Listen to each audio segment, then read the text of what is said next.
straight from the mayor's mouth, with Matthew Dickerson from Dubbo Regional Council. Hello everyone and welcome to Straight from the Mayor's Mouth. Matt, welcome. What a week it has been for you. I've been sitting back, reading all these social media comments throughout the course of this week. It has been a week and a half for you, hasn't it? I actually quite enjoy interactions and discussion and debate. I still have this belief, this core belief, that you'll get better outcomes, better decisions when you talk about them, when you discuss them, you hear different points of view. There are probably times when people don't always respect the processes in place, but definitely I think you get better outcomes when you have discussion. I quite enjoy it, and I like people challenging your thoughts and challenging your ideas and challenging what you're thinking and having that discussion and debate. So that old Socrates quote, when the debate is lost, slander becomes the tool of the loser. And I do find sometimes people just get personal for no reason. It doesn't really achieve much. And if you're trying to debate about whether you should paint the road red or paint the road blue, saying that someone's got a big nose really doesn't add to the debate. Yes. But anyway, you take that as part of the process. Well, mainly it's about that discussion you have with your fellow councillors, with people that have got an interest in what you're talking about. But certainly there was a bit of discussion. But the main thing, the most exciting part of that whole discussion was we held the actual council meeting in the theatre.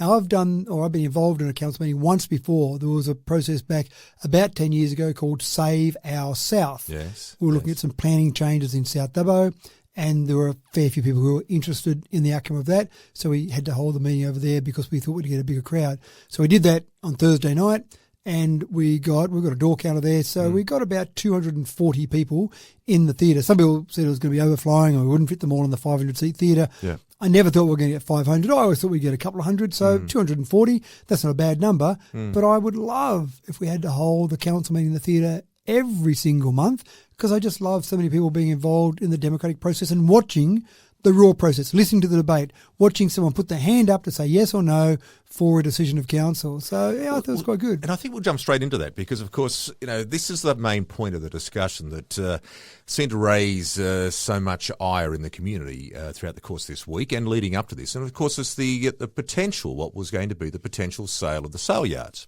That was up for a discussion. There was 3 different points of motion, 3 different ideas that were going to be presented there last Thursday night in regards to sale yards. As you say, 240 people turned up. So there was, I don't think in my time, Matt, I've seen there was quite a fair bit of anger, to be honest, in the community, wasn't there? Within a certain group within the community, there was a lot of anger about this and the potential for what could have been. And you had the council up on stage. And so, to have the meeting, had the 240 people there sitting, waiting, sort of listening to the debate and the discussion. They had a bit of a chance at the start. A few people got up and spoke at the start. That's quite an intimidating environment with such a potentially hostile crowd sitting in there. And so therefore, stepping into this, cauldron, it almost felt like, I would suggest, being up on that stage there with these sort of people there. My hat goes off to all the councillors because some of the comments leading up into this, and it became very, very personal. And look, certainly from where I'm sitting back, unwarranted. As you say, you don't turn around and make those personal attacks on people who are representing the community. They're up there to make a decision for people based on what is the best interest of all, not just a certain group. Decisions are for all, the best decision for all. So hats off, first of all, in regards to taking that opportunity to invite in 240 people in there to listen to this. Because, as you say, you could have simply turned around and gone, no, council chamber, first in, best dressed. You can have that, whatever it sits there, maybe 50 or 60 people, I'm not quite sure. And for the rest, well, you can wait outside. But no, hats off to you and the rest of the councils for actually giving the opportunity there for people to actually step into it. So let's go into it. Let's go back a little bit in regards to the actual sale yard discussion. What were the 3 options, first of all, that were put forward again, just to refresh the people's memories here in regards to what was potentially going to be the discussion around on Thursday night? And let's go back just a little further from that.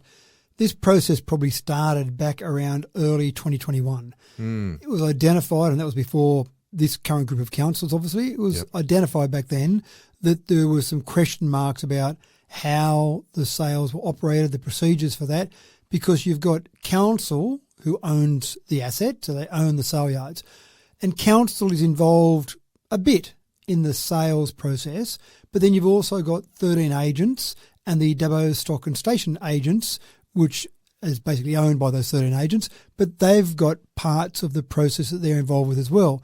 This is somewhat complicated because you've kind of got to know where one stops and where one starts and the involvement of A lot of each. grey area in that discussion, I would think, as well. And it's evolved, it's morphed from 1950 when those sale yards were first opened. From there, going through lots of revisions and changes, and you end up sometimes a long time later, 74 years later, with something that isn't really the intent of that whole process.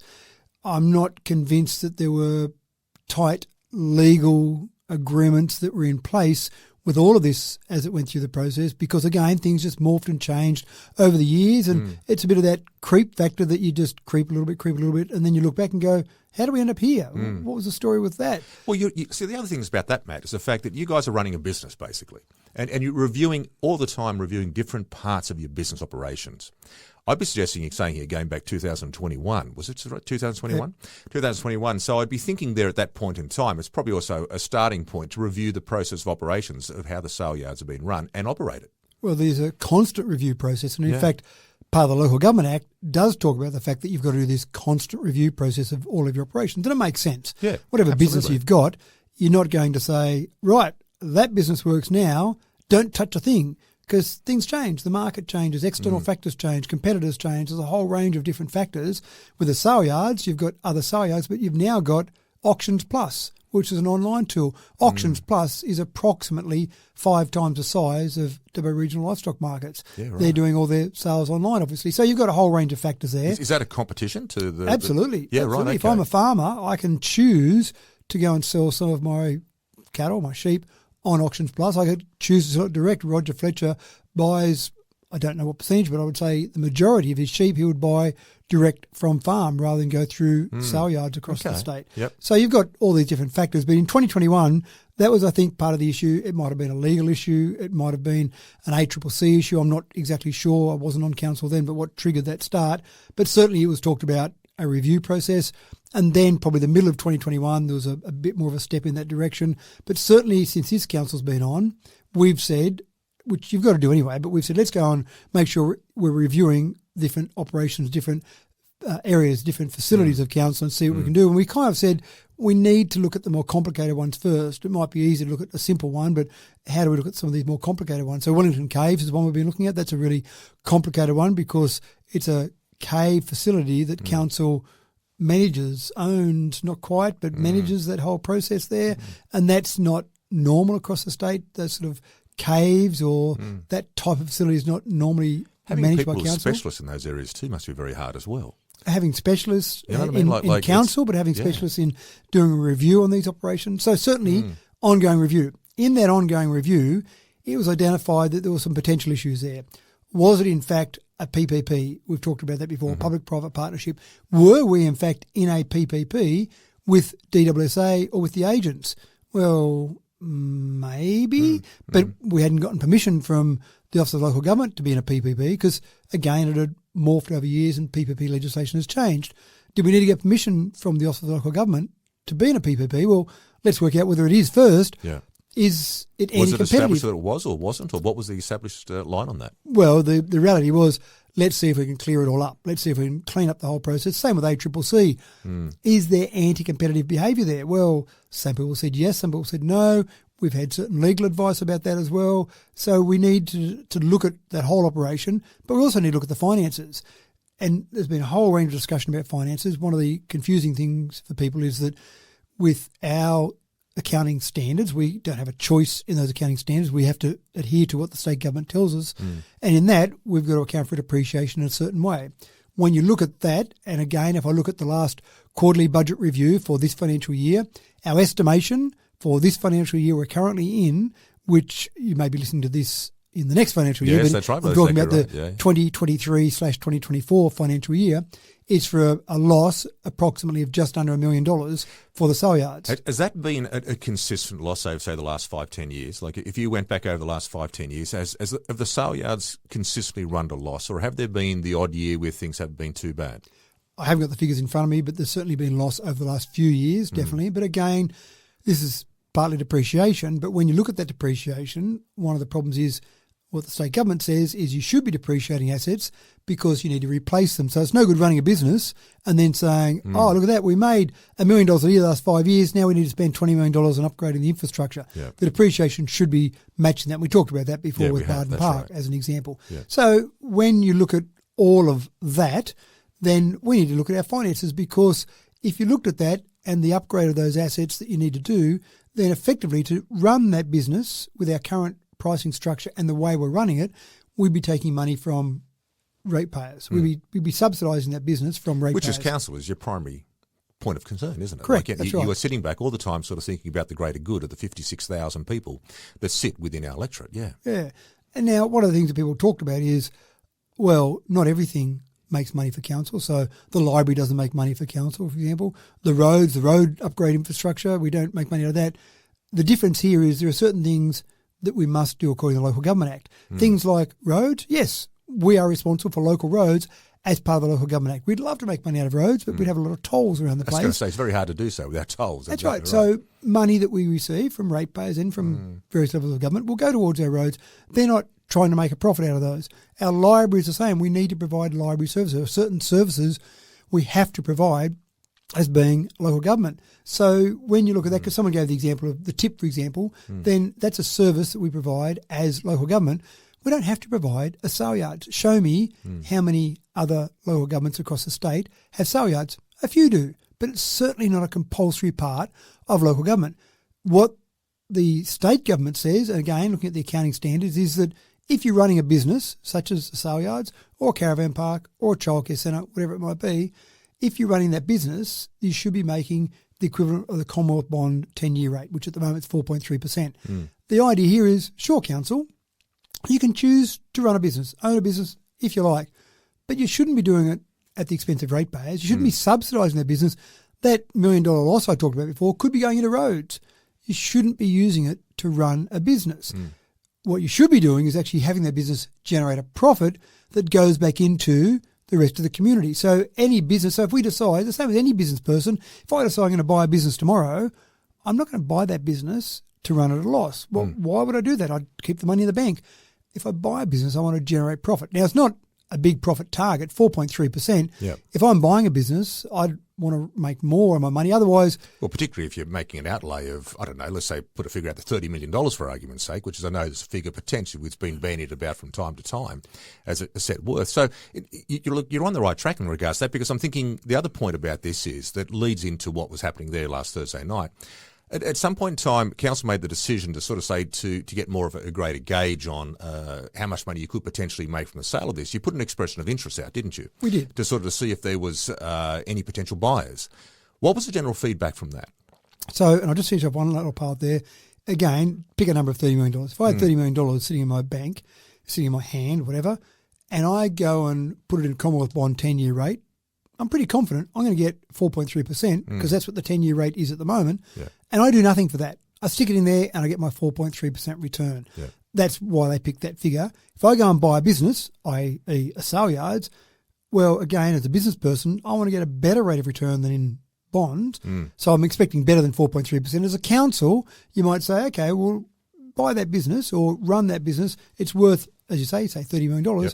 You should be getting that 4.3% return still. So you should be getting around, say, $1.3 million return to go back to the ratepayers. Otherwise, you should sell it and stick that money in Commonwealth bonds, and that 4.3% you get each year, you can spend in the community on various things. So after all of this, service review, looking at how it's running, we had a discussion about it as council, and we said we could just go and look at tidying up the operation. We could look at what's happening there now and say we need to fix this a little bit here and fix that a little bit here, and we need to probably put the prices up a little bit. But it's a chance to really look at what it is. So we went through a process for an LOI. Now, what I think has confused people a little bit is we put out an expression of interest for anyone interested in buying it or leasing it. Yeah. Oh, so it's for both. It wasn't just for a buy. It was for a lease option as well. Correct. Okay. Now, what happened then was everyone said, council's trying to sell, or they were convinced council is selling. If we're doing our job correctly, and it was spoken about on Thursday night as part of the debate, some people said we shouldn't have gone to EI, but many other councillors said, well, no, the process of EI was fantastic because straight away we got an idea of what that's worth. Now, that was a confidential report. I can't say that number, but we got an idea of what it was worth. If we were to sell it, then here's the amount. Absolutely. In discussions with councillors, I don't think many councillors are very keen on selling it. In fact, I don't know anyone, any councillor, that said, yep, that's the way we're going to go. Now, if that number had been a much larger number, might have been more interesting. Absolutely. But the number that we got, and again, gauging this interest in the community, but it also tells us, well, we know what it's worth roughly, because something is worth what someone's prepared to pay for it. So we know what it's worth, so we kind of know what we should be getting as a return. Well, the other thing about that is you're either ruling in or ruling out an option. Correct. That's exactly it.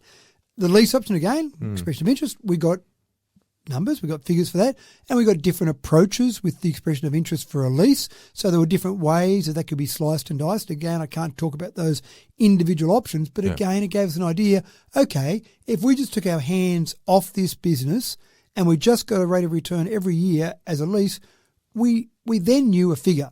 So we had a baseline for a lease, a baseline for a sale. The caravan park, we've leased out for a number of years to NRMA. Again, when we went out through that process, here's a figure that you'll get as a return. We went, okay, we're comfortable with that number, so we leased it out in terms of that process. Again, in this scenario, we looked at those numbers for a lease, and then councillors were a little bit torn about which way to go in all of this, but I'm pretty confident there wasn't any councillor who was advocating for sale. Now, we couldn't say that publicly because, again, you're talking about all these discussions internally and you can't make your final decision until you're in the council meeting. You can have a bit of an idea which way you want to go, but it's a breach. We've talked about it before. There's three different parts of the Code of Conduct provisions that we would breach if we said, I'm going to go out and this is what I'm going to do. Here's my final decision. A day, a week, an hour before a council meeting, because something might happen in that debate. You might hear a presentation from someone in public forum. You might hear a point from another councillor. There might be a question, a critical question asked by a councillor of a staff member, and you get the answer and you go, oh, my gosh, my eyes have just lit up. Well, I'm glad I didn't commit to that decision before the council having meeting. watched the debate on Thursday night, and I did actually see that actually happen. That was transpiring before your eyes. You could sort of see that happening with a lot of, I wouldn't say a lot, but a number of the councillors were making comments about the fact that hearing other people's points of view in that present point of discussion, you could see their thoughts changing, or you could sort of maybe even see them sitting back going, well, actually, I wasn't 100%, but I actually am now, or no, I've completely ruled that idea out now because of what I've just heard. I was about 98% certain I wasn't going to go that way, but now I'm 100% certain I'm going to go that way. So that, as you say, I don't think, anyone who possibly even thinks the fact that a council walks into that space and has the idea already set, that they're wrong. And you can see that happening there exactly on Thursday night. And the EI process, again, people said, you've made up your mind, you're going to EI. Well, there's no doubt about it. The most sensible thing that anyone would do, if someone says, I want to buy your business, the first question you'd say is, how much? That's the logical question. If I'm doing the best thing for the residents and ratepayers in the community, I'm going to say, how much? How do you know how much? Unless you actually go out in some process and get a price. So the EIO was a way to test the market. Taking a line from the famous film The Castle, the great Aussie classic, tell him he's dreaming. That's right. That's exactly right. The old jousting sticks. Yeah. But that's what it is, isn't it? You have to sort of get to that point first to understand, is this worthwhile moving forward in this way? So moving into that then, from the point of view of that discussion then that happened on Thursday night, was there any discussion around the fact that anyone serious about wanting to sell the sale yard? Was any councillor at that point where they felt as though that was a really genuine sort of point of discussion that we should be considering? The main options that councillors spoke about were really the lease option and the retain, the modified status quo option, as we called it. I don't remember on the debate on Thursday night anyone saying, I want to sell. I don't really think anyone had an inkling to sell. Again, we tested the market out. If we're doing our job properly as custodians of the $3 billion worth of assets that we are charged with the responsibility of managing, we should always be looking for the best outcome for the community. And so we did that. We went through that process. We tested the market. We got the information back. And then based on that, again, if the lease prices had been much higher than those lease prices we received, it might have been a different decision because as much as people say, well, it shouldn't come down to the money, of course it comes down to the money because people say, we don't want a rate rise. What's the best way not to get a rate rise? Have your business assets generating enough profit that you don't need to have a rate rise. But if you're happy to have all your business assets running at a loss, you're probably going to have a rate rise to pay for that, which doesn't seem like it would make sense. Absolutely. So the discussion went around and there was lots of good points put forward. I think it was, I've always said it before, very respectful debate. I think councillors are very good. They might have a burning desire to say something, but they stay quiet, sit there patiently, maybe sit on their hands, a bit frustrated about what someone else is saying, but they wait their turn. Then they've got their turn and away they go. And they're not abusing each other. They're not having a go at each other. They mightn't agree with something else. Federal politics, isn't it? Exactly right. But they mightn't agree. They might say, well, Councillor X says this, I don't agree with that, but they're doing it in a respectful way. So that debate went through. So let's ignore the sale part for the moment because that really wasn't a serious option by anyone. Cross that one out. That was and again, that was the reason why I did the expression of interest at the start. So correct. You managed to sort of rule that out straight away. Then lease option? Then when it came down to lease versus internal, so some of the debate around leasing was certainly about the simplistic process. And the caravan park is a good example. We don't really involve ourselves in the caravan park. It does its job, hands over money. If there's anything major or a major maybe policy decision about it, we might have to be involved. But really, councils have been pretty hands-off with the caravan park. It returns money back to the community, back to council. Fantastic, it's doing its job. So there was a bit of a discussion around the lease. It's a complicated business, sale yards. There's a lot of things that go on there that we as almost directors, as in almost like a company with shareholders and directors, as directors of a business, you want the high-level policy, but you don't really need to know about the nitty-gritty, what's happening on a minute-by-minute basis. And so we've got staff that are involved in that in a certain way, but again, are we all sale yards experts? That's the question. So the lease option was explored by councillors, discussed by councillors. Feel as though the fact, though, that with the lease side of things, that they weren't going to get the financial return on the lease contract? That certainly would have made it more interesting if there had been a higher financial return in the expressions of interest that we received. Right. That would have made the sale option more interesting as well. But again, when we looked through all of that, as councillors discussed it and debated it, then the reality is that the money that was in the lease, I think councillors got to the point where, yes, we can remove some risks, we can remove some legal and some financial risks if we go down the lease option. It's simpler. And so maybe we should go that way. But again, internal, people heard some feedback from the community, but also, well, the money we can make from it internally for the community, we probably think we can make the same as the leases, maybe even a little bit more. We did some pretty complicated net present value calculations over a 20-year time frame to see where it would all end up. And again, you're making a lot of estimations, a lot of assumptions, almost a lot of educated guesses in that sort of 20-year time frame. But when we did all that, we looked at the numbers there for the leasing, and I think the general consensus was it would have been nice if the leasing options were a much better return. It would have made the decision a bit easier. So as it was, we went through the discussion. The main thing, I suppose, in the modified status quo was really, yes, we would continue to own the facility, but also we would manage that. So the components that the DWSA do now, so some of those components that are involved with the DWSA, council effectively will have staff that will take over from that so that there'll be no grey area there. It will be obvious council is in control of this facility. There'll be agents still there, definitely. The agents will still be there using the facility, but in terms of the actual running of it, that grey will be removed, and the model will set up. We've given ourselves about 6 months to get all that changed. So is that like the weighing of the cattle and things like that, or is exactly that the sort right. of stuff you're talking about? Or? Yeah, so basically we'll run the computer system, not someone else. We'll have the ability to manage that data that goes through all there. We'll give information back to the agent, or if they've got an agent's body like DWSA, we'll give data back to that group, whatever they need from that. But essentially, we will manage the sale yard. So if there's anything that happens from an animal welfare perspective, then we'll know where the responsibility stops and starts. If anything happens with a WH&S issue with one of our staff, we'll know where that stops and starts.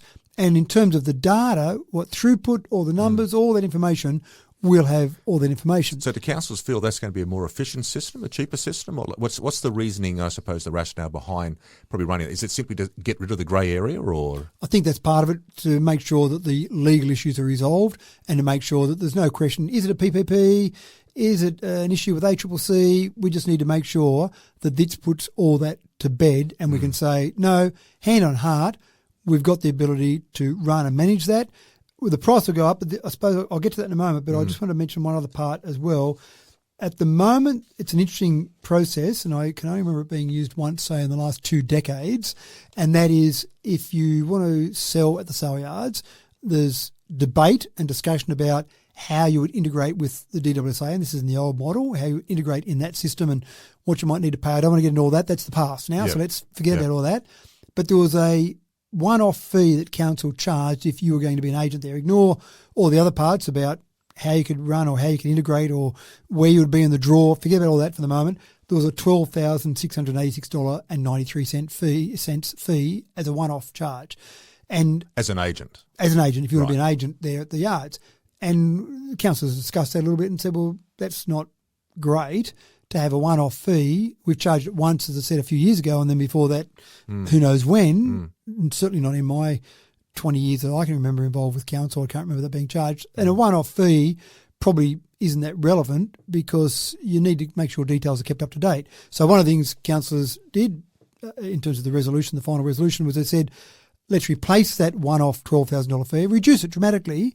Let's make it $200, okay, but a $200 annual fee. Right. And so that means if you want to be an agent to come along and start selling there, the $200 is really an admin fee. Okay, Mr. Barnes, you'd like to sell some cattle here, so can we get your details, fill in the form, make sure you've got everything in place and make sure we know where you need numbers reported to, whatever details we need. And then you'll pay that each year because next year we want to make sure it's up to date and just for our staff to make sure that in terms of the scheme of things, it's not much money. If there's 13 agents still, well, it's $2,600. So it's not a lot of money, but it just covers a bit of our staff admin time. Okay. But the other thing that's nice about that is it lowers the barrier to entry because ultimately we've heard so much from the agents about the $60 million that the sale yards injects into Dubbo. Now, there's a report from, I think, 2019 it was, and that report talked about exactly how much money was injected back into the economy. And that number, $60 million, was a report. There was a council report. So it's not agents plucking a number out of thin air. It was in one of our reports. And I have no doubt at all in my mind that it's worth more than that now. It injects more than that. Now, how do we inject even more money into our economy? Well, the easiest way to do that is more throughput. If we've got more throughput there, we've got more producers coming along, being part of our sales. That means they're coming into town and they're buying a sandwich or they're buying something while they're in town. They're part of our economy. And this is what one of the big arguments for keeping the sale yards. Not that I think we would have lost that if we had sold it or leased it, because it still would have been there, but that was one of the arguments put forward. If I'm trying to make more money out of their business, if I was a private operator, I'd be looking at three things. I'd be looking at the actual throughput. If I can increase the throughput, I increase my profitability. Increase the price, I increase my profitability. Or reduce my expenses. They're kind of the three ways that any business looks at improving their bottom line. So in this scenario, we figured that if we dropped it to a $200 annual fee, barrier to entry very low. So if someone's out there that's got the ability, got the correct licenses that they can use to basically sell sheep and cattle, then in the past they may not have been able to. Maybe they could, but maybe they couldn't, but let's ignore that. Now they can definitely come along, they pay their $200 to council, and then they're in. They're part of the overall process. So if I'm an agent who's already paid the $12,600, do I now have to pay the $200 a year fee on that as well? Or it'll be an annual fee now. So the $12,000 was gone, but again, there's only one that I know of a couple of years ago that paid that amount, and before that I don't really know. Right, okay. But essentially that's replaced now with all the agents will just pay their $200 annual fee, and it's a small enough number that it's not an impediment. You're not going to be complaining about $200 too much if you're an agent out there selling sheep and cattle with the throughput you might have.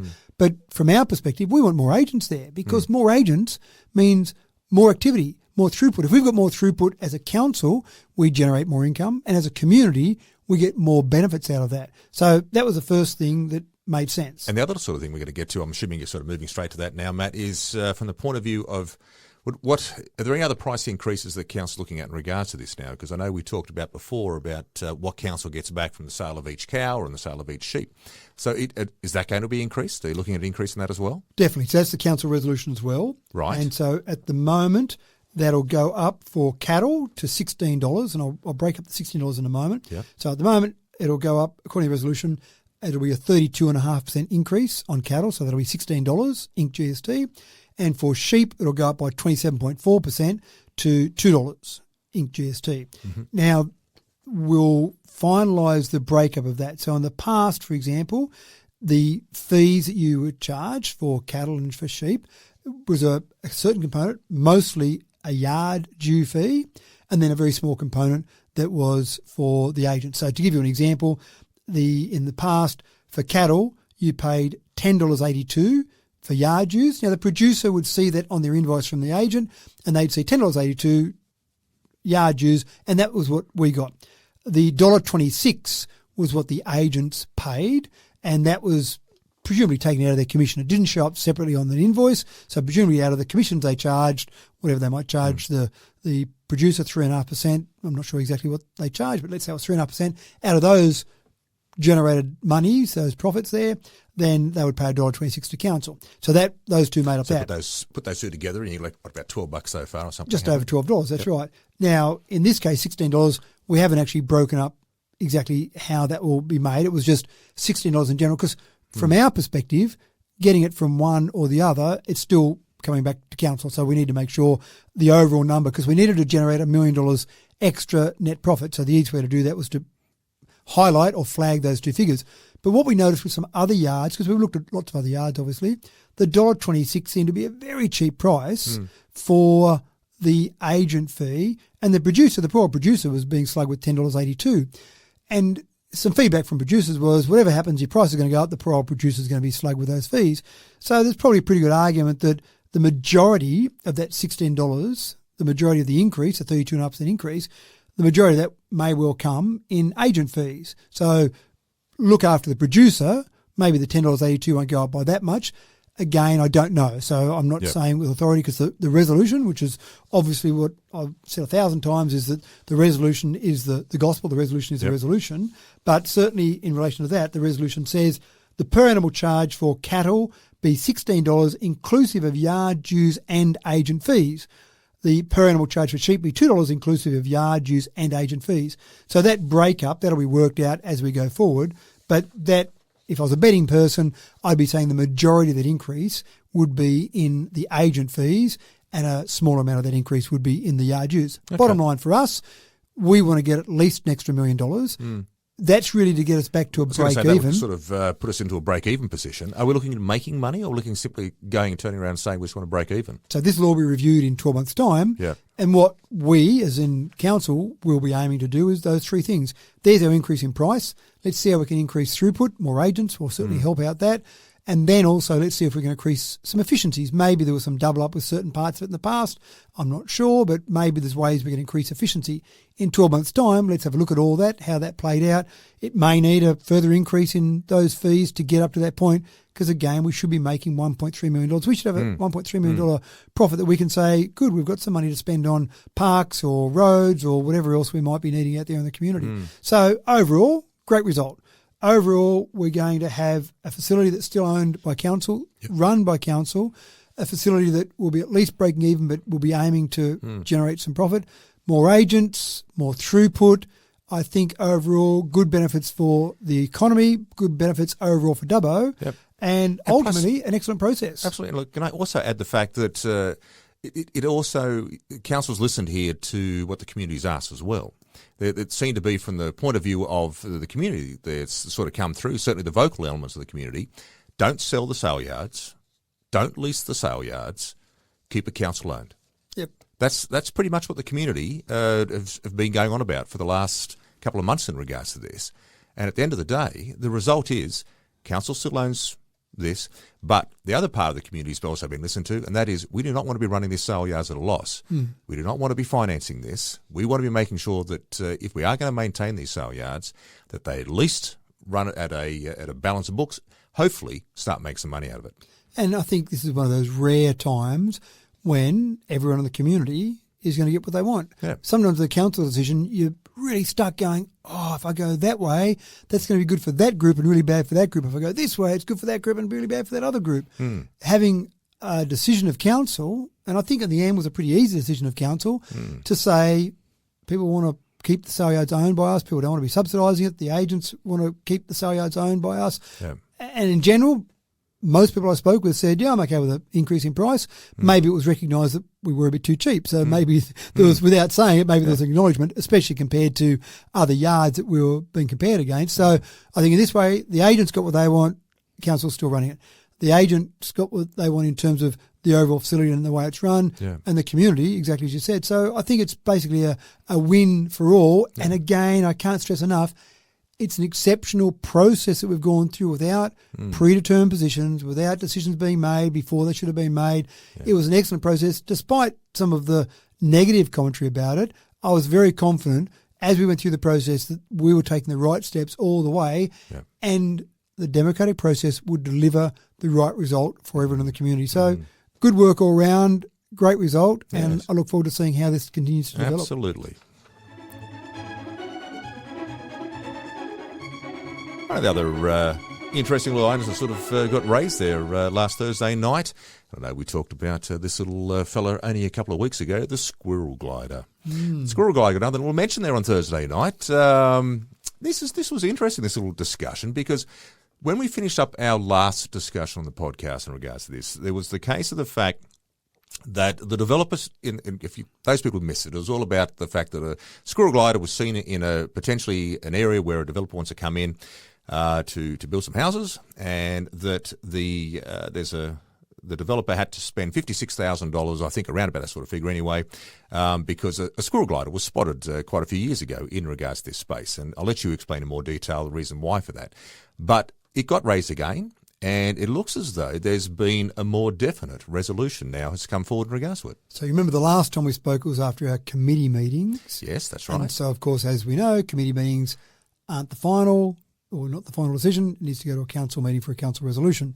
So the recommendation from the last committee meeting was a refusal. So certainly the DA would be refused if the proponent didn't want to retire the biodiversity credits, which probably close to $60,000 in terms of the cost of those. Yep. So that was the decision there. Now, again, it's not a decision. The great part about that is it gives you then 2 weeks to contemplate it more. We actually got some more legal advice through council. The proponent had a chance to talk to some of the councillors.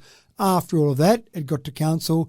And the legal advice was interesting. At one stage there, when I knew there was some councillors who wanted to bring forward the motion to change what happened to the committees to say, let's remove the requirement for those biodiversity credits to be retired, and so the development can continue on. I had to get some advice to make sure I was taking a legal or lawful motion, is probably a more accurate term. I can't take an unlawful motion. I can't take a motion that says to do something that's against the law or that's against the Local Government Act. And certainly the CEO cannot undertake to do something that directs him to do something against the Local Government Act or against the law. Yeah. That's obviously a big part of when you're chairing a meeting, that sort of things you've got to do, where you need to make sure that you're taking lawful motions. So if a council brought forward a motion to say, let's remove that, and it was unlawful, then I'd have to say, sorry, I can't accept that. Now, not a totalitarian state or an autocracy or anything like that. This is a democratic society we live in, absolutely. You've got to follow the rules. And more to the point, normally for a planning or any sort of development, when it's a planning issue, then you can, in certain circumstances, overrule a staff recommendation, and you've got to make sure, though, you've got some legal grounds to do that. So we've got some legal advice. The legal advice, as always, is not black and white. It's grey, but it was grey in the direction of what you're doing could be challenged. If you said remove that, could be challenged by the department. And I just thought that would be interesting. A department taking a council to the Land Environment Court, I thought would be very interesting. But we debated that, discussed it, and it was another one of those that was touch and go. And I think the clincher for some councillors was one of the councillors asked the amount of land that would be cleared in this overall development. And again, the squirrel glider, that hasn't been seen for 6 years, by the way, but the squirrel glider where he lived, he or she lived, was one part that would need to be cleared for this development. And that came back to those biodiversity credits.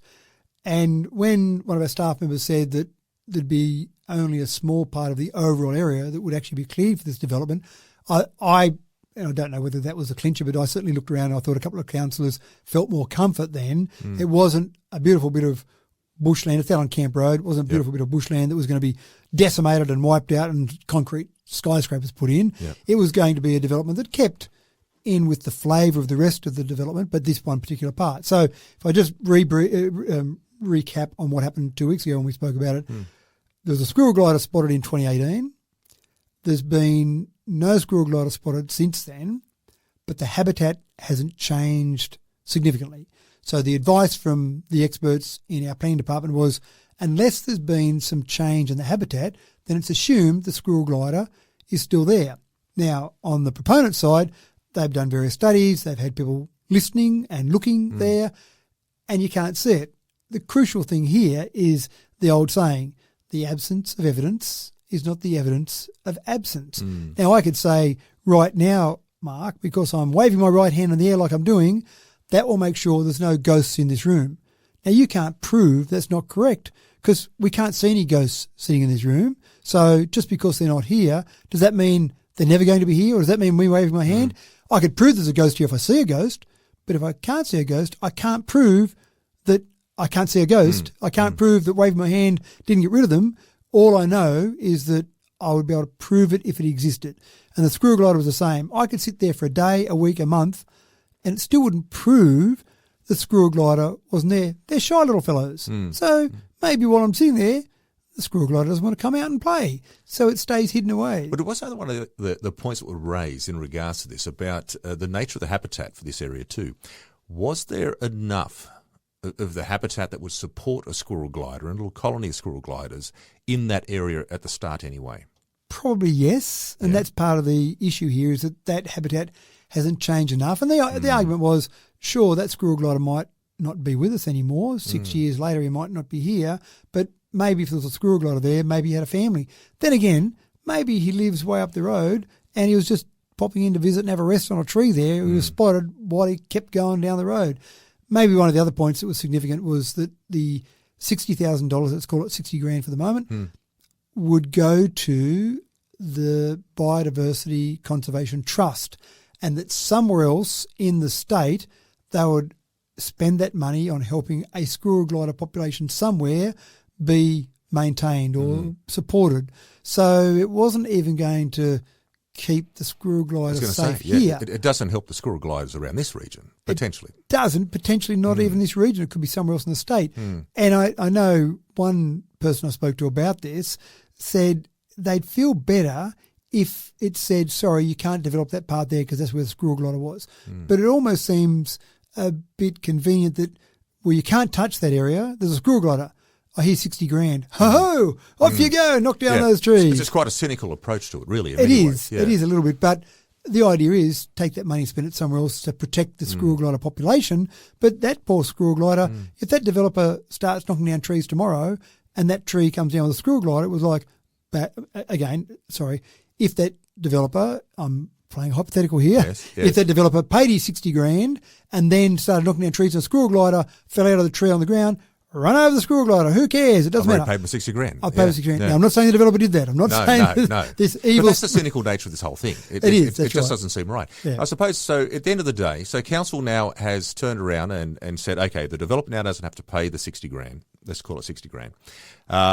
Because I suppose the main reason they got to that decision was because they felt that the area of the habitat that would be destroyed to create this Camp Road development was of a minimal nature, as opposed to potentially wiping out the entire area. Is that right? I think that was certainly part of the decision-making process for councils. They felt more comfort with the fact there was only a small amount being cleared. But also, I think councils were pretty convinced that squirrel glider wasn't there anymore. Now, again... Well, we're going 7 years ago now, nearly. Yeah, 6 years ago. And the staff talked about the fact that the overall habitat hadn't changed. So you've got to take account of that. But I think, in general, there were a few parts that made councillors comfortable with that whole process, but ultimately in the end the council said let's remove that requirement from the conditions of consent, because this whole development can go ahead, but this is one of the conditions of consent. You cannot put a shovel in the ground until you pay that $60,000, retire those 85 biodiversity credits. As soon as you do that, you can start. So what councillors did was remove that as a condition of consent. So now that condition of consent is fine. And literally, as of Thursday night, that developer... You can start tomorrow if you wanted to, I suppose, after that. Exactly everything right. else has gone start through. That night if you wanted to. Yeah, right. Yeah. Okay. So that's it. Now, I'll be fascinated to see if the state government takes council to the Land Environment Court over this.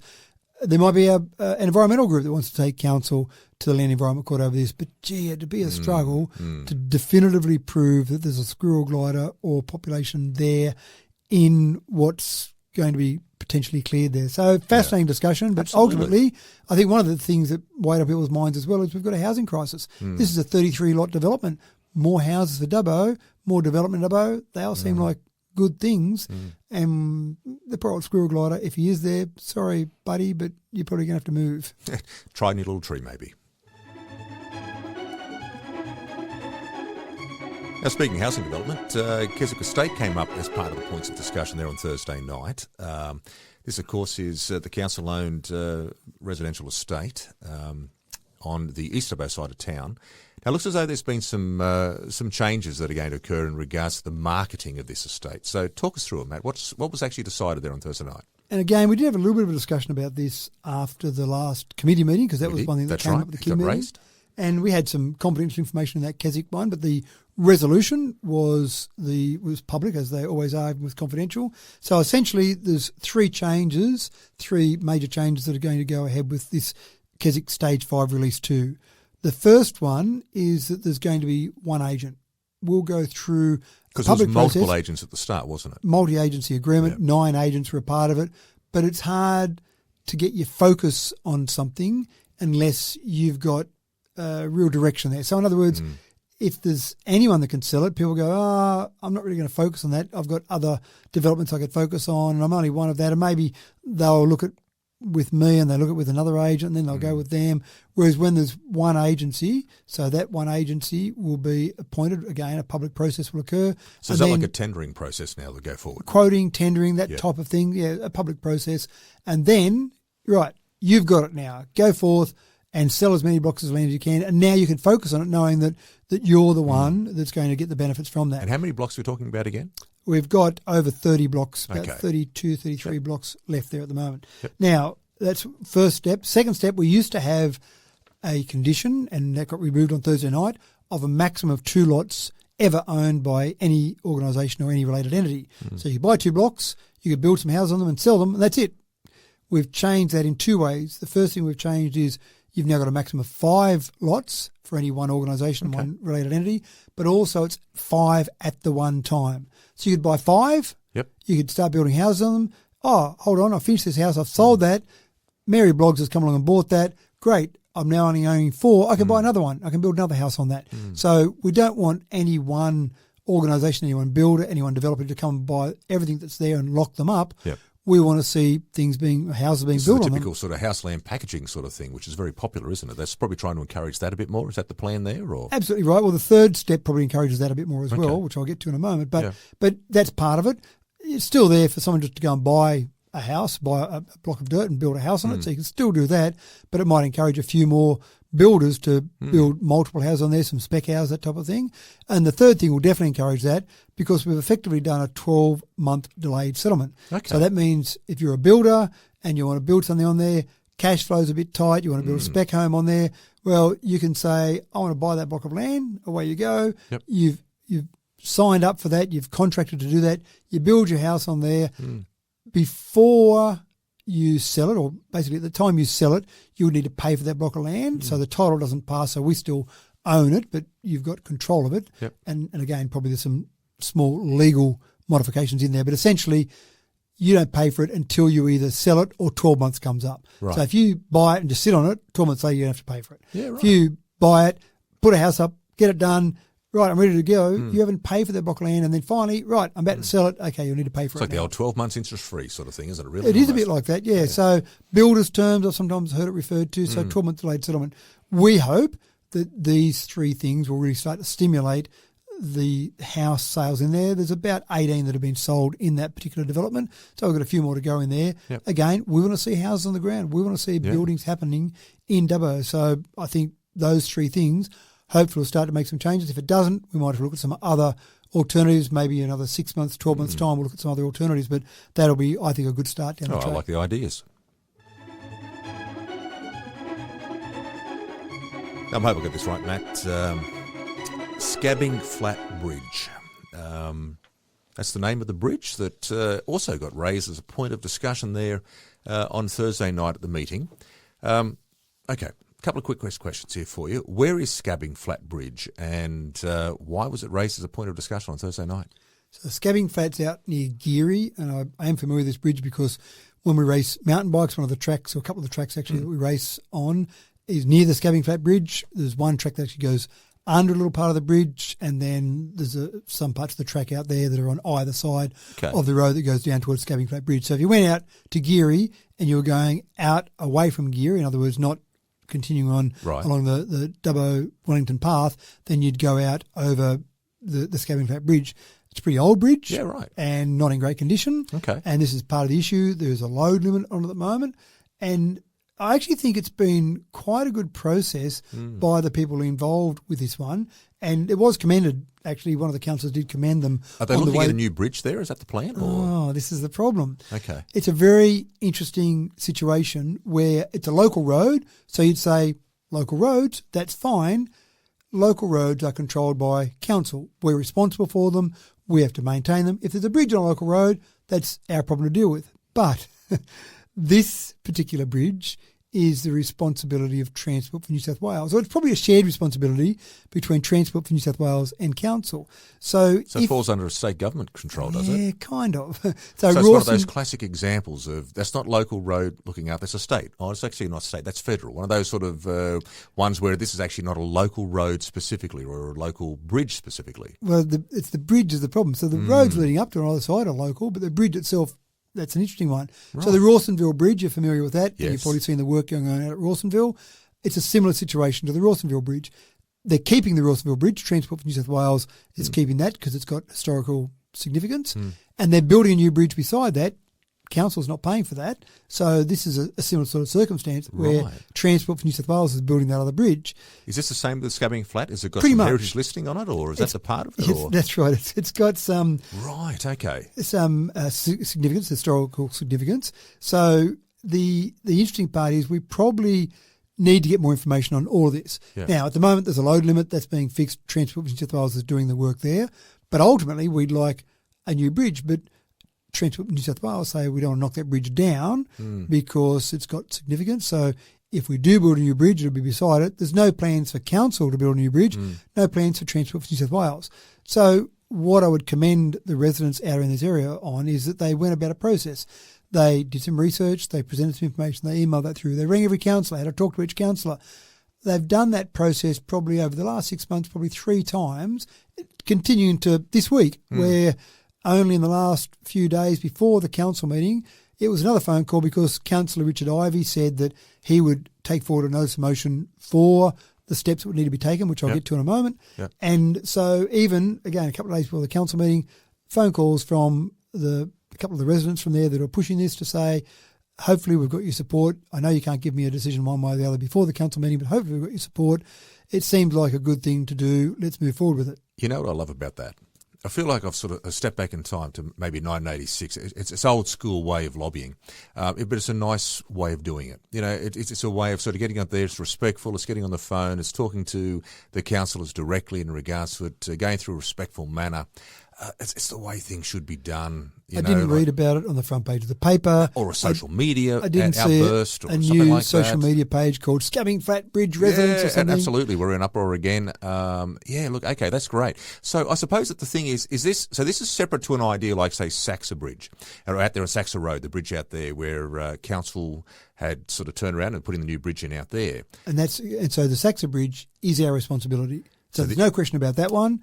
So we're taking care of that. It's a regional road there, but in essence, regional roads typically will do the work on, but we'll get some extra money from the state government, which, as you know, we've got. Can we apply for funding for something like this, for this sort of bridge? Well, we don't. One at Scabbing Flat? Is that the plan with this? Or not really, because it's kind of not ours, and this is the problem. Right. So the resolution. But what about if we build a new bridge next to it? Yeah, we don't want to do that because that costs money. So that's what I'm saying. Can we get some money from state government for this? Would they potentially come to the party for that? Or so this is where we've come to.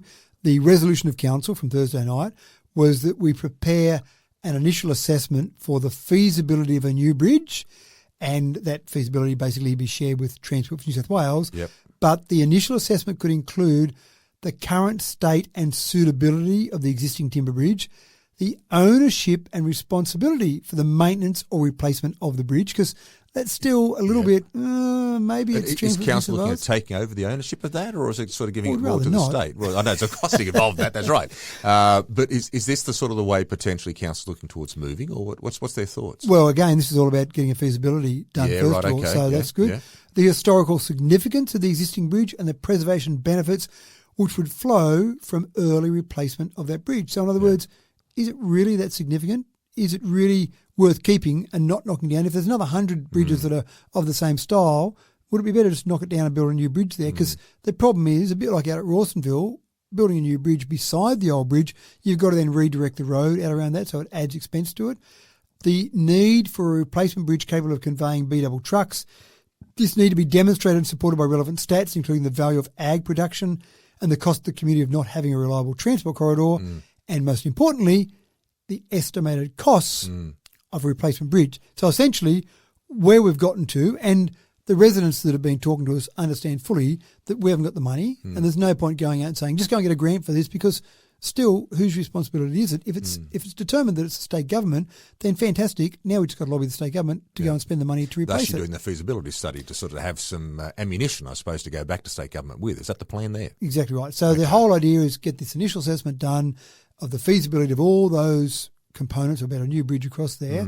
And again, we'll get a result. It'll take a little bit of time, but we'll get a result. I'm feeling like a positive result, which I think, again, with the respectful way that they've gone about lobbying councillors, we'll continue that path down the process once we get a feasibility on and looking at that assessment, and then going down with the state government to talk about that and actually just get some final determinations. I remember years ago with the South Dubbo Weir, when we were talking about putting the rock structures that are now down there, because we've had some drownings there, unfortunately, when the weir was the old style. One of the tricky parts about that was huge discussions between council and state government about who owned the weir. It was back in the 1930s that weir was put in. Who put it in? Where are the records for that? I'll just Google that. Oh, hold on. Those records aren't really that accurate back in the 30s when you Google it. So that was a lot of discussion. In the end, it was determined, I'm not sure just because it was cheaper for them, but not sure if the state government determined, but basically it was determined that council had the responsibility of the ownership of that. So we ended up spending about $3 million putting the rock fall in there to make that better, and also that gave the fish an ability to get upstream past the weir as well. But that's the sort of thing. Sometimes when these structures have been built, that bridge, that Scabbing Flat Bridge, would be maybe not 100 years old, but it wouldn't surprise me if it was that old. I don't know exactly how old it is.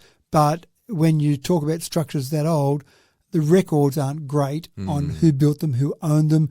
And probably back in those days, there would have been a bit of discussion, literally over a cup of tea, and saying, oh, let's get this bridge sorted out, sure thing, we'll go and get that done for you.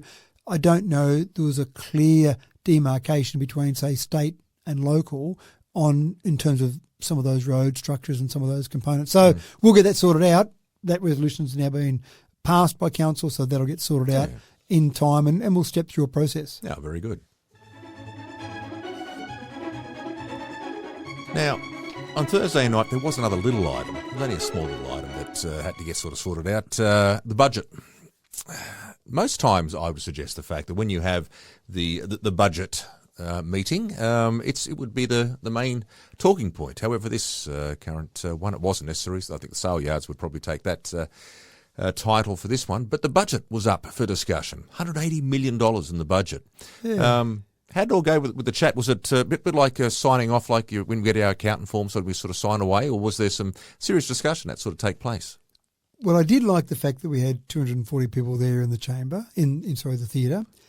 And did they all hang around for the budget, did they? Well, we did make sure that the first item in the reports from staff was in relation to the sale aids. We didn't want to be unfair to the audience and make them wait through the entire meeting and put it right at the end. So we did that at the beginning. Very decent of you. Well done. And once the resolution was passed in relation to the sale yards, I then called a 5-minute adjournment of the meeting. And I did say to the audience, you've got a 5-minute adjournment, so the budget's the next item. Yep. If you'd love to stay around for it, we'd love to have you here, but I've got a 5-minute adjournment just in case you were only here for the sale yards. I've just had an inkling that maybe some were there for that, and so you can now leave. And I blinked and there was an empty theatre. It wasn't quite. We had a few people hang around for the Crickets budget. were heard. That's it. Now, I would love to see more people come along to the budget, more people involved in the budget. The reality is that where we got to on Thursday night was a number of workshops, a number of discussions. We start budget planning back in around March. By the time it gets to here, you pretty much got it sorted out mostly. It went out for public submission. We got 22 submissions that came back. There was a bit of tinkering with the toilets, Cameron Park toilets, as a result of some of those submissions. Yeah. A bit of tinkering with some a cemetery, some toilets at the cemetery. It was a bit of a toilet focus, actually. Yeah, that's it. Just the way you're mentioning that, absolutely. But really, the budget went through pretty much as it was when it went out on draft. And that's a couple of things that are good there. One, it means that we got most things right. 22 submissions is a very low number. So I was going to say, like, I think we talked about this last week in regards to that 22, is this human nature that we're talking about here, is the fact that we had 240 people there to obviously want to watch and listen to the sale yard discussion, and that's fine. That's all good. Obviously, people with vested interest in the sale yards and wanting to know about the discussion. That was good. But the big agenda item really should have been the budget, $180 million. That's how we're going to be spending our money. The fact that there were submissions put out there for people to come forward with your thoughts in regards to how you want this money spent, and only 22 submissions are put forward, whether or not they just believe in the fact that council's doing a great job and they've great trust in the way the council should be running it and it's all happy days, or the fact that is there just a disinterest in regards to how the budget runs? Like, is that just human nature? There is a law known as Parkinson's Law of Triviality. Right. And it says something like the amount of time any committee takes debating an issue is inversely proportional to the amount of dollars being spent. And don't you see that in all walks of life? You do, absolutely right. And I know, for example, on Thursday night, the Squirrel glider, and not to downplay the importance of the Squirrel glider, or not to downplay the $60,000, but we spent a fair amount of time debating the Squirrel glider, much more time than we spent debating a $180 million budget. There you go. Now, to be fair, we've spent a lot of time in workshops and planning and reading through information and hundreds of pages of information and hearing feedback from the community. So it was more than that. When it gets to this meeting, then there's probably not a lot of debate left. There are a couple of amendments and a couple of potential amendments there. So there's a bit of discussion and debate around a few items there, but not a lot. And again, it would be nice to see a bigger audience to hear about this, but it's a significant thing. Yeah. As councillors, we've got some big dollars we deal with.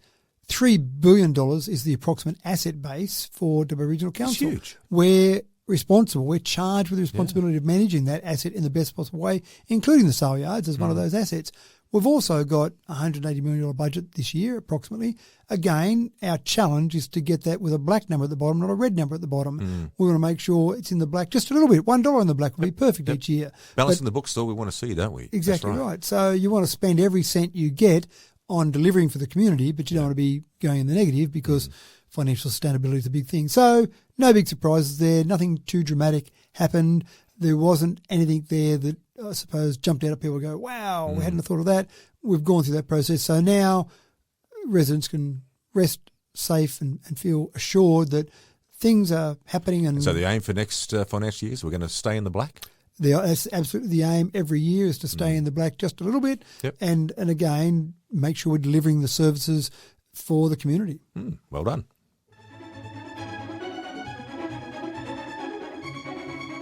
Hey, you took a little trek during the week, Matt, down to Government House. And you went and you saw the Moorambilla Voices, the Moorambilla Voices Choir, which are a lot of students that from this region as well. I think they're all part of the Moorambilla group, beautiful group of singers. But the main reason I think you were down there was the fact that our Governor-General, David Hurley, was retiring or is retiring. Talk us through it. So certainly I got an invitation through from Moorambilla. They were performing at Government House, pretty exciting for them. There's a few different groups within Moorambilla, or Moorambilla Voices. They've got one group that's slightly older students, and that was the group that was performing in this one. Okay. This was part of a 6-day trip for them. They'd been to the Opera House, they'd been to performances in Sydney, some collaboration, then over to Canberra. So pretty exciting trip for these kids. And some of these kids are still performing when they're in Year 11, when they're getting a bit close towards HSC. Right. Some of them even go through in Year 12, but that gets a bit of a tougher struggle, so most probably drop out by then. There's a few Dubbo kids in, and again, there's different choirs, but this particular one, a few Dubbo kids that are in it, but out around the region, Coonabarabran or Tottenham or different areas around the region. So certainly it's very much a part of I think this. they have a concert. Do they have a concert once a year concert too in at Dubbo? the Dubbo Regional Theatre and Convention Centre. That's right. So it just shows off what they do, and just you hear stories. So Michelle was there. Michelle basically started the whole process, started Moorambilla and again, just hearing from her, hearing how she speaks with a passion and what she does with the kids. Jacob, who is from Dubbo originally, he's the executive director now, so he basically is the CEO, I suppose you'd call him. He runs Moorambilla now. It's probably a $1.4 million business now. Oh, wow. So it costs them money to do things. They've got, obviously, donations. They're relying a lot on money flowing in, government money as well, but they've certainly got some significant donors in there, so they do a fantastic job. But these things cost money. So they take a bus from Dubbo. So the kids come from wherever they are, they end up in Dubbo. They take a bus from Dubbo, or maybe even 2 buses, but I think it was only one. I think they managed to fit everyone on one bus, and off they go down to Sydney and then across to Canberra, and they've got accommodation and 40 kids. The problem with the choir is you've got so many. If you've just got a couple of people performing. Right. It's not like probably like a netball team or something. No, that's exactly it. We've got about 40 kids here. Yeah, so you've got that challenge for a start, and it starts to add up just when you start to think about the accommodation, start to think about the transport, you start to think about feeding them. They're young kids, they're growing, they need some food. So there's all these challenges that you've got for them, but they, I think, do an absolutely fantastic job. But they did ask me to come over to Government House, and Mark Coulton was there as well. He was asked to come over as well, partly because it's lovely that they're performing, and obviously Dubbo. So Moorambilla invited you to go along to the concert for David Hurley. Is that the thing? Or? Well, they were doing a performance at Government House, right? And so they did ask me to come over and be there. And again, obviously, I invited Mark Coulton as well. I assume he just didn't turn up because he heard it was on. I assume he got an invitation as well, and. I didn't know how many people were going to be there or the setting, but I mean, Government House is a beautiful spot, obviously. Yes. And so that's the home of His Excellency General the Honourable David Hurley, AC, DSC, retired, and of course Her Excellency Mrs. Linda Hurley. Now, it's a great title. It is a great title. It's very impressive. You don't roll it off that easily. No, that's right. Now, David Hurley had a little bit to do with Dubbo when he was the Governor of New South Wales, which he was before he was Governor General. And I remember he came out for a visit. I'd love to say end of 2015. It might have been early 2016, but around that time frame. And I found him very warm, very easy to deal with. I certainly thought he was doing a fantastic job as Governor of New South Wales. Was this the cricket story? That's exactly right. So he actually said, Matthew, let's just go for a walk around the street and we'll just pick some random shops to go into. Just introduce me there and I'll just ask a few questions. And he did that, and he engaged very well with these people. I was very impressed with how he engaged with people, just random people. I went into random retail shops, hadn't lined up anything beforehand. That was lovely. He actually did say to me at the time, and this was a few months before the amalgamation that occurred on the 12th of May 2016, so maybe it was early 2016, but he did say to me, so Matthew, when I say to some of these people, what should I do, what's important for me to do, what do you think they'll say? And I said, I think they'll say to you, David, don't sign. He said, what do you mean? I said, when that little bit of legislation is dropped on your desk as the Governor of New South Wales, when Paul Toole, the local government minister, says, please sign this to amalgamate, don't sign it. And he kind of laughed because I don't think it works that way. I think when the local government minister drops it on your desk. I was going to say, there's only really one very significant occasion where a Governor General decided to sort of object to something, and he didn't last much longer after that either, did he? He didn't, but he certainly got some famous quotes from Gough Whitlam about Nothing him. will save that Governor General. So he took that on the chin as I kind of, as I gave it to him, but effectively very warm. And I just mentioned at the end of the day, at that stage, I like to get councils involved in things we've talked about before. We've done disc golf and we've gone and done darts, and even with councils around the region. But at that particular day, I'd organised a Dubbo City Councillors cricket match versus councillors from the region. And so we had this cricket match lined up. It was an outdoor cricket game with modified indoor cricket rules, just to make it a bit fair for everyone. And I said to David, so if you're doing nothing this afternoon, we've got a little match on, come down and you can play for the other guys, for the other councillors' team. And he kind of said, oh, yeah, sure. And it was a genuine invitation, but I didn't really expect him to take it up on it. But sure enough, we're down there and he turns up, he's got his suit on, and I said, look, there's some pads over there, grab a bat. And so he said, right, I'll go to bat like this. I didn't realise he was a pretty handy cricketer as a younger person, but he went out, he went quite well, played quite well, and absolutely loved it, and just thought that was a ball. He said, I don't get to go to places very often and just have a bit of a hit of cricket.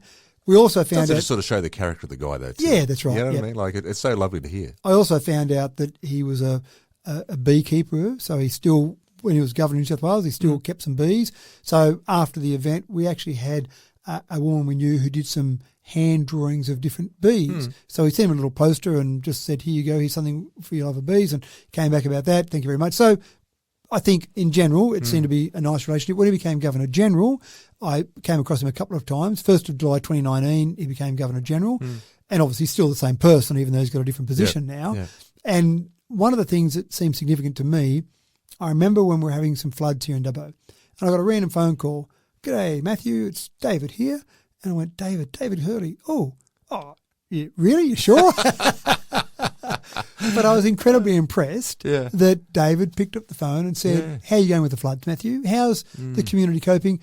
Linda Hurley, his wife, was there. She's on the phone, like on speakerphone. So they're both chatting away. It was probably a 20-minute conversation.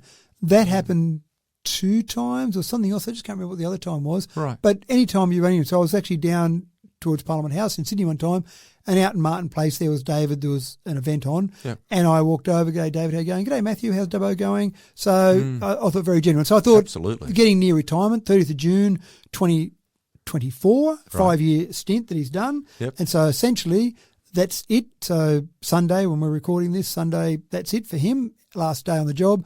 So I thought as well, not just being invited down to Moorambilla, Yep. but I thought it'd be nice. So I took a little Aboriginal artwork Oh, across to nice. him, and I know they've got 3 grandkids, so I took a little stuffed rhino Yeah, yeah. over. And I would love that. well, I hope so. The only minor problem was that, as Linda explained to us when she did her introduction to Moorambilla, and she likes to sing as well. I've heard her do lots of things where she gets people Right, involved in yeah, singing. yeah. So she sang a little song that she'd written for Moorambilla. That was What a lovely. great couple, don't they?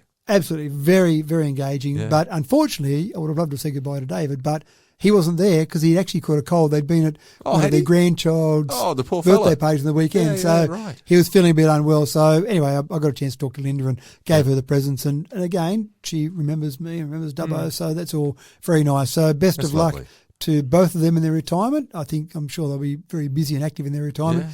And Samantha Mostyn, who I haven't met yet, but Samantha Mostyn is the new Governor-General as of the 1st of July, 2024. Well, there you go. That's a new one for me too. I had no idea it was taking over. Actually, to be honest, I had no idea that David Hurley is up for retirement either. So But it was a quick little trip. I only flew over on Tuesday afternoon, went basically motel, Government House, spent a few hours there. The whole event went a few hours. Actually, we had some time afterwards as well to mix with the kids and talk to them and find out about them.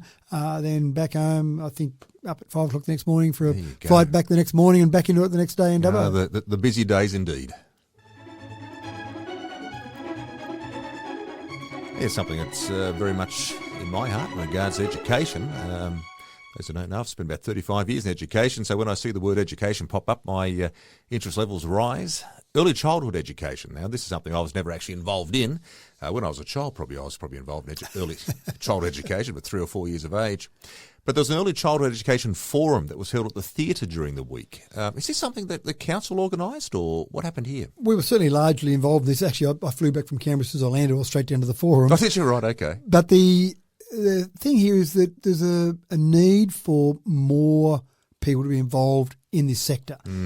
You would probably say that about a lot of sectors in Dubbo. We've got about a 1% below the national average unemployment rate. Yeah, it's impressive. We've got lots of sectors who say we want more employees, and it is probably limiting growth for some of those. We've had this discussion before about essential workers. Who are essential workers? Nurses and teachers and police officers and paramedics. Don't have a problem with any of them being essential workers, but it really is, for a society to function properly, as we've talked about before, it really is every sector is important. Early childhood, absolutely, this is important.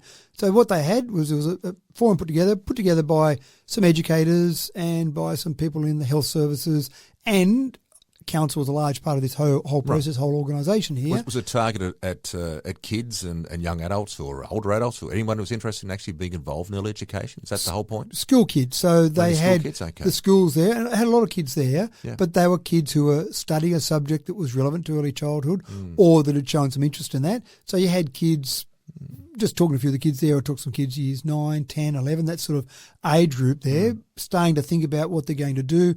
I got to speak to the group just to say, have a look at the opportunities there. And I think that was a big word I used, that opportunity. The opportunities you have in Dubbo now to continue your education, to find employment, a whole range of things. But I talked to the stall holders there, and obviously the stall holders are saying, come and be engaged with us, Yeah, whether it be education, whether it be skill set or TAFE with education, whether it be some of the individual childcare facilities, whether it be New South Wales Health, various organisations there had stands there so that they could talk to the kids a bit more to say, if this interests you, you should come and talk to us further. If you think that you want to be involved in early childhood education in this way, come and talk to us. So it's a bit of an eye-opener for kids. They get to find out more about it. They might even work out a bit of work experience or just focus on how they can get involved and learn more about it. So this type of forum, in my mind, really just helps progress that sector, whatever that sector might be. And you see more and more of these different types of forums. But again... Absolutely. I know we've talked at length on a number of occasions about some of these from forums that run around from different sort of points in times here in town. And I love the idea of the fact that the council's got involved in this as well and sees this as a potential need here as well for us. Yeah. So it's a good... It's one of the little things that we can play a role in. Yeah. We're not going to go and necessarily say, right, we're going to advertise 50 jobs available here, but if we can encourage kids to be involved, and these are long-term solutions. These are solutions, if you like, with a vision to show where we're going in the future rather than just try and fix the problem today. You'll fix the problem better if you fix it long-term. Yeah. Oh, well done to all involved. Now, the other night, Matt, you were over at Club Dubbo, I think, is where these guys would host their normal events. Dubbo West Rotary, a fabulous organisation. They had their changeover dinner there, I think it might be maybe last Wednesday night. They normally start having it on a Wednesday night, I think, is their normal nights they do it on. Interesting one, though, in regards to the changeover dinner this time round, Dubbo West Rotary. I'm going to get you to talk about this. Like all good Rotary groups, there's a president who is elected every year, and they rotate that round every 12 months. That's thus the changeover occurs. But at Dubbo West Rotary, there's something a little bit different happening there this year. Talk us through it. We've got some great Rotary clubs in Dubbo. I'm a member of one of them, so I'll declare my interest there. Excellent. Rotary Club of Dubbo South. I think it's a very proud declaration too, may I say. It is indeed, so making sure I'm not hiding anything from people there. But Rotary Club Dubbo West, they're a great club as well. Again, I think all the Rotary clubs do great work.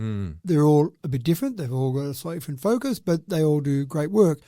And Stuart Astley was the president. And one of the challenges you have is most Rotary clubs I know limit the time of president. I know in our Rotary club it's 1 year and you only get one go at it. So I was president a couple of years ago, and that'll be it for my lifetime in that club. Yep.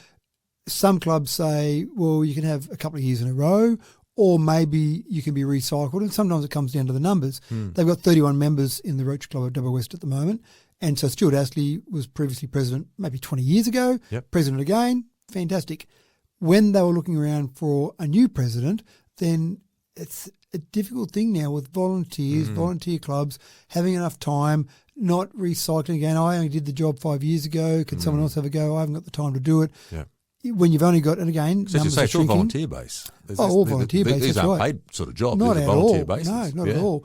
And you've got this whole process there where you've got to have the time to do it. There's a lot of responsibility. I've been president, a lot of responsibility, a lot of time that's taken up being president. So it's a very honourable role to have.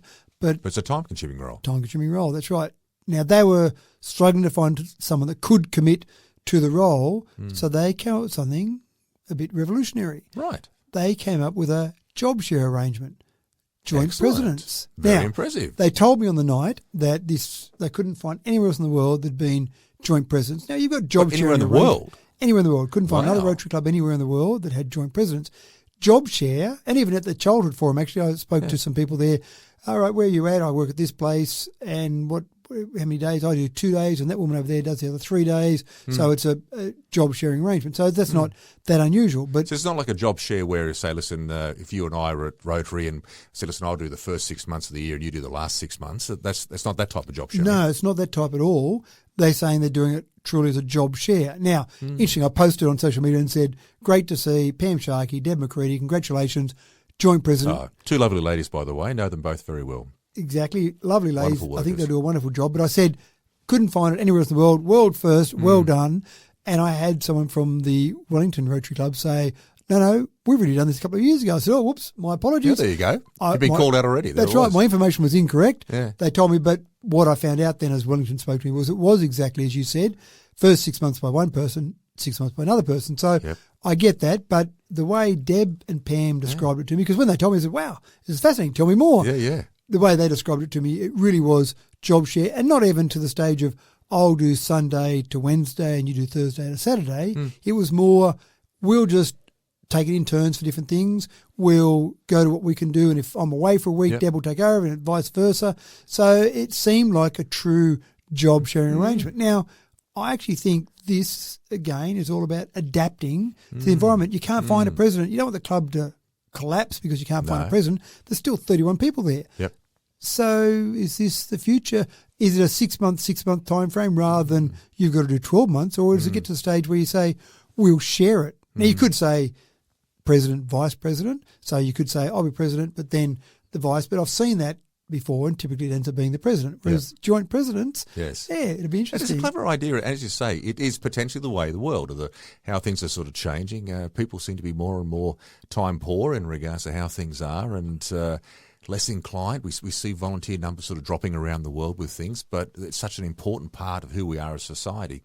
So to have something like this to come forward and be revolutionary here in Dubbo again, there's another example of what we do. It's a fabulous idea. It's fascinating too to sort of see how it's going to go. And I'll be really interested to talk to them in, say, 3 months, maybe in 12 months to see how they went with it and how it worked.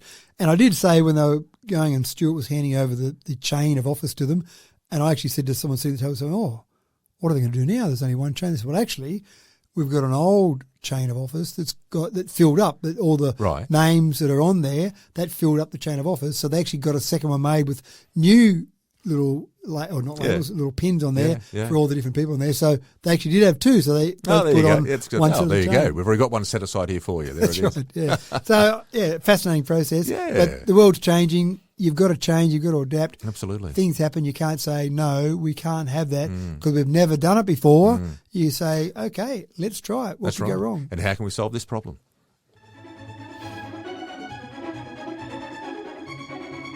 I like this. This is where councillors are stepping up to the mark and helping out the community in a way that we probably don't normally expect. Blood donations. Hey, I hear the fact that little birdie told me that you actually gave some blood during the week. It's a promotion. Yeah, look, it's not that big a deal. I've given blood for lots of times throughout my life, but it was one that we got asked about last year. Could councillors help promote a bit of a blood drive? First 3 months of the financial year, they try and really encourage people to go and donate blood, and so they create I suppose, a bit of media around it. They create something that tries to promote a bit of competition even, put a team together. So what they've done with us, they said, can some councillors go along? So we went along on Friday and gave blood, so not that big a deal. They say lots of people go and do it, but we really want to try and encourage more organisations, more people to get together. So we do it as Dubbo Regional Council. The councillors go along for a bit of the PR side of it, a bit of the media side of it, but certainly our staff get involved as well, and that's great. So we're really encouraging everyone in the community. See, I love that. And the reason why I love that too is the fact, I know you say it's not a big deal, but in many ways it is, because the fact that they're constantly calling on people to come forward for blood. It's a life-changing, it's a life-saving thing, which a lot of people don't do. Now I can't do it anymore, unfortunately, because of my situation, what I went through. But a lot of people who are capable of doing it, there's a fear factor sometimes associated with giving blood and the needles and all those sort of things. So don't downplay it. It's something that I would sort of feel as though the fact what you're doing there and what the councils are doing there, it's a wonderful thing. And as you say, there's a bit of a competition there, and there is a bit of the other part with the PR and all that sort of stuff. But more importantly, you're giving back to a community that actually needs it. Yeah, and it does save lives, there's no doubt about it. I suppose the reason I downplay it to a certain extent is because lots of people do it, and they're not out there having photos taken for the paper. I'd like to say a lot more should people do it. Well, and that's, I suppose, what we're trying to do. So I'm not saying we're heroes because we're doing it. No, I know that. Because lots of people do it. But I think it's nice, again, if we can influence other people. If someone sees a photo of councillors in the paper going, okay, well, if they're doing it, I should go down and do it. If it creates one more person to go and donate blood, fantastic, because it does save lives. Absolutely. That's what you can't get past. That's the bottom line. Now, we are, at the moment, 5th out of 21 different donor centres across the state, so we're not going too bad there. Good. But again, I'd encourage people to go along and give blood so we can be higher than 5th, because everything's competition. And across, it's like that ad, isn't it? It's not a competition until it is. That's right. Well, now it is. It just now it is. That's what's become one. That's right. And across all the LGAs in the nation, we're the 37th best at giving blood. Oh, there you go. So we're not too bad. There's 537 LGAs across the You're nation. Top 10%. It's probably about probably about 6-7% of the state, exactly of Australia. Yeah, so that's good. So go and give blood. So basically, we're going to go and do it. We'd love to see other people go and do it as well, as many people as possible. If you can, do so. Yeah, so the blood centre, or the donor centre, 150 Darling Street. So most people are probably just down there from KFC, really, isn't it? Just drive around the corner from there. And so many people would probably see it, maybe not take a lot of notice. Yep. You've got to book in and do it. There's a process to go through, and you fill in some forms, etc. every time you do it. But essentially, it's pretty easy to go and do. Plasma's a big one. I've never done plasma. I just haven't had the time. Plasma is better from your perspective in terms of they're not taking blood out of your system that your body's going to regenerate. What they're doing is they're taking plasma, which means they're not taking much out of your body, but it takes a lot longer. So I think they desperately need plasma as well. And I must admit, I feel bad saying this, but I haven't had the time typically to sit there and take the time because it takes a fair while to do plasma. But I should do that one day as well. But the thing is, I'll tell you a little personal story here, and I'll share this with the listeners as well. When my daughter, when she went through her cancer treatment, she was only 2 years of age, I remember sitting in Sydney Children's Hospital one night, and we had to wait for about 6 hours for the blood to come in. She was a desperate need. She was in a situation where her platelet count had dropped right out, so we needed both platelets and we needed blood. And she's got a bit of a rare blood type. And so we had to wait for 6 hours. And when it finally arrived, it was like, to us, the person who gave that was our superhero. Because it literally, from us, our point of view, our sick little child was sitting there, all of a sudden perked up and sort of suddenly got the spark again back in her. And that was a superhero life-saving moment for us. So, to those people out there, if you're sort of sitting back and think, oh, I don't know, should I? Think of that story, because there's so many more stories like it out there. Every time you give the blood, you're not going to see the results where the blood goes. But let me assure you, it's the person who gets it will be forever, ever thankful. Yeah, well, that's great to hear from the other side as well. So, anyway, go and give blood, basically. Absolutely. That's the bottom line. There it is.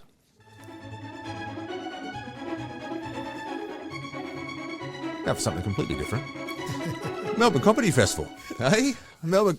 Now, I know you're a big fan of the Melbourne Comedy Festival. I know you go along every year to attend it here in Dubbo, because they come up here to Dubbo and they go to the DRTCC and they put on a great show. You went along last week to the Melbourne Comedy Festival. How was it? Good, as always. Yes, yeah. Obviously, they're funny. That's a bit sad if they weren't. They probably couldn't call it a comedy festival. That's right, exactly. Probably in the wrong job if it's... That's right. And you've got a host, an MC, if you like, and he usually does a few little skits, and then you've got the four comedians, the best of the best from the comedy festival. But I did find one particular part. The MC was Dane Simpson. Right. And he's obviously a funny guy and tells a few different stories, but he's from Wagga. Right. And he told a story that I think people in the audience laughed at and thought it was funny. But for me, it had particular significance. And, right, okay. And I laughed at it because of the funny story, but also I had a huge smile on my face as I listened to his story. Tell us a story. Way back in approximately 2013, Qantas told us as Dubbo City Council that they were going to start bringing in the 74-seat Q400. Right. Now, at that time, the Q300 was the largest Qantas plane that was brought into Dubbo, a 50-seat plane. But more importantly, that 50-seat plane was just under 20 tonnes, say 19.5 tonnes. I'm not sure exactly what it was, but say 19.5 tonnes or thereabouts. And the Q400 was about 29 tonnes. The regulations as they stood at the time were that if planes were RPT traffic, regular passenger traffic, if it was coming in at more than 20 tonnes, you needed to have security screening on your airport. Under 20 tonnes, don't need it. At the Q300, and Rex had the Saab 340B, which is about 13 tonnes, then with those two planes come in, you don't need security. Once you go over, you do.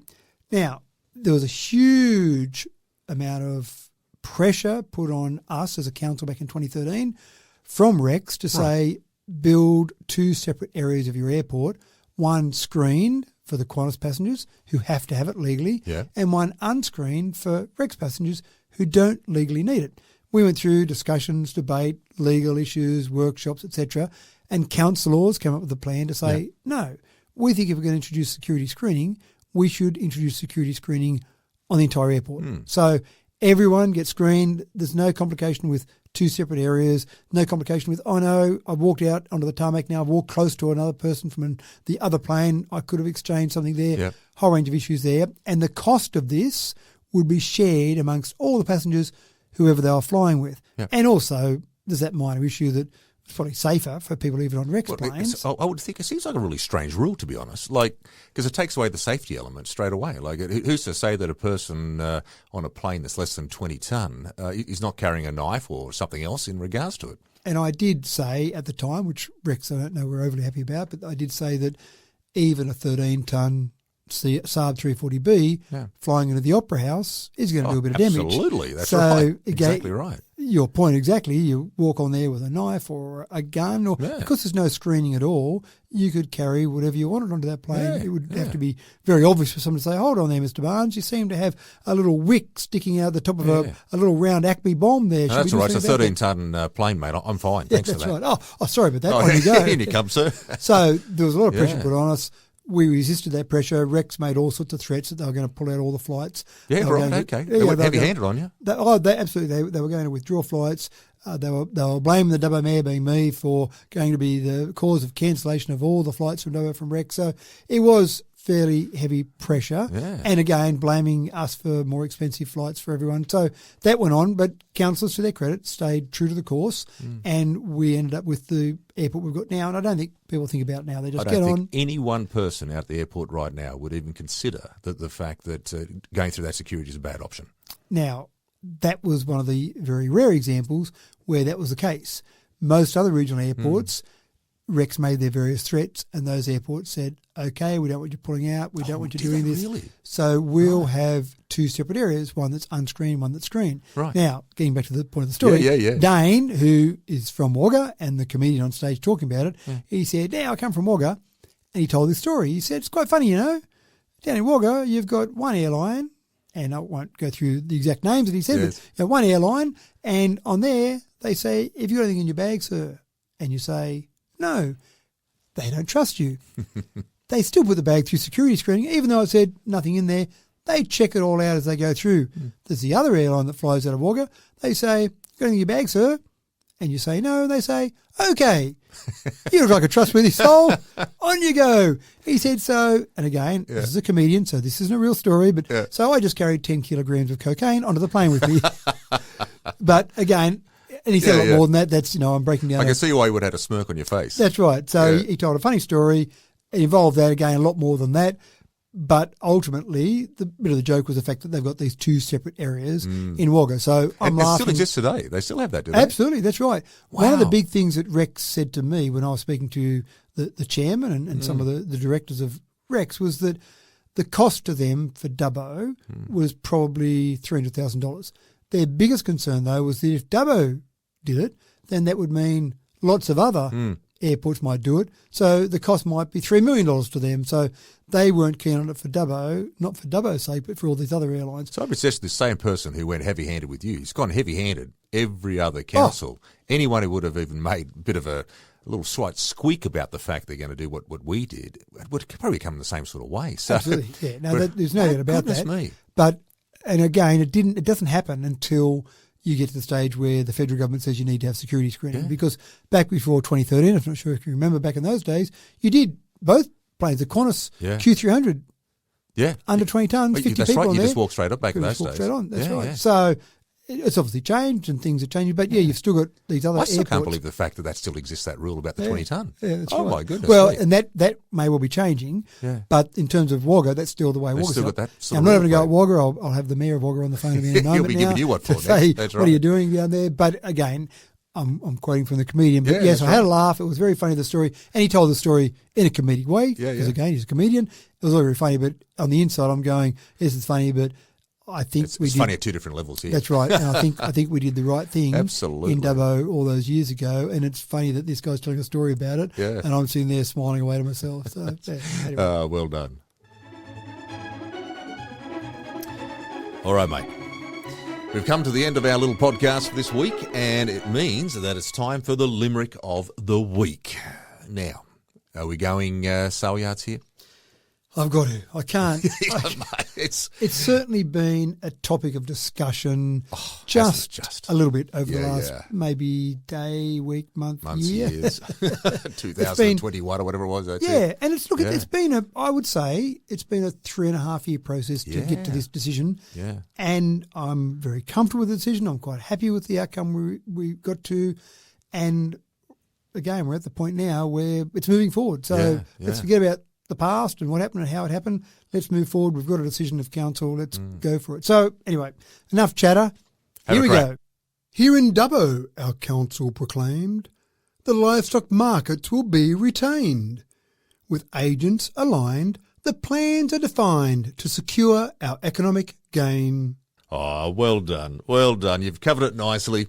Oh, look, and it's just out of curiosity, what do you got coming up this week? Anything exciting to sort of look forward to? I have got lots of exciting. It's hard to say something not exciting coming up, but I'll be in Canberra for most of the week. The capital. Yeah, I've got what's called the National General Assembly. Oh. Yeah, so this is it's actually grown now. I'll be there from Tuesday till Friday. Right. And that's Take your woolies.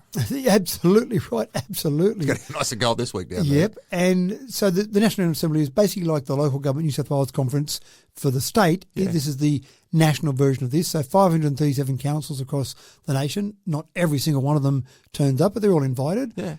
We have debate, discussion about a range of things.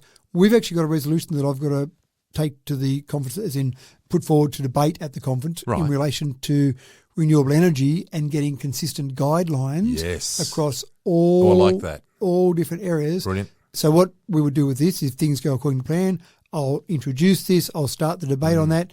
Maybe there won't be much debate, maybe there will be a lot of debate, but that'll be debated amongst all the delegates there. Yep. Hopefully the resolution we get is to basically resolve to go forward with the council, the Dubbo Regional Council resolution. Yep. And then from that perspective, the National General Assembly, the board, can take that to federal government and say, hey, look, this is supported by 537 councils. This is supported by the Australian Local Government Association. Yeah.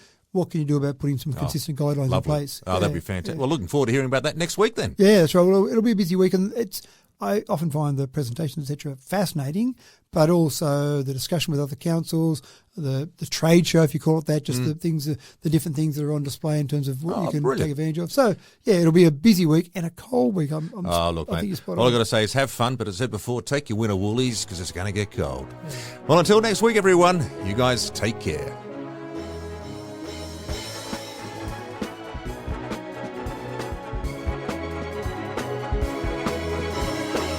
Straight from the mayor's mouth with Matthew Dickerson from Dubbo Regional Council.